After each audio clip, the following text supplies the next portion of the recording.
অঞ্চল এই অঞ্চললৈকে আহিছোঁ। ইয়াত বিভিন্ন ধৰণৰ খবৰ আমাৰ ওচৰত আছিল যে বহুখিনি সংৰক্ষিত বনাঞ্চল এনক্ৰ'চ হোৱা বুলি, আৰু সৰজমিনভাৱে ইয়ালৈ আহি চাই লৈছোঁ। চাই যিটো দেখিছোঁ, সঁচাকৈ কিছু বনাঞ্চল বহু অচিনাক্ত লোকে দখল কৰিছে, আৰু এই গোটেইখিনি আমি কেনেকৈ সংৰক্ষণ কৰিব পৰা যায় এই কথা সম্পৰ্কে আলোচনা কৰিছোঁ।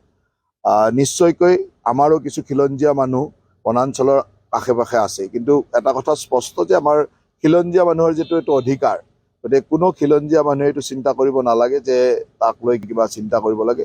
কিন্তু কোনো আগ্ৰাসনকাৰী বাহিৰৰ পৰা অহা মানুহে ইয়াত বনাঞ্চল ধ্বংস কৰিব, এইটো হ'বলৈ দিয়া নহ'ব। আৰু দ্বিতীয় কথা, আপুনি দেখিছে যে এতিয়া গোৱালপাৰা জিলাত হাতী মানুহৰ সংঘাতে এটা বেলেগ ধৰণৰ ৰূপ পাইছে। যদি বনাঞ্চলখিনি ৰক্ষা কৰিব নোৱাৰোঁ, ই আৰু বাঢ়ি গৈ থাকিব। গতিকে বনাঞ্চল ৰক্ষা কৰিব লাগিব, বনাঞ্চল বৃদ্ধি কৰিব লাগিব, গছ গছনি লগাব লাগিব, তেতিয়াই আমি হাতী মানুহৰ সংঘাত ৰখাব পাৰিম।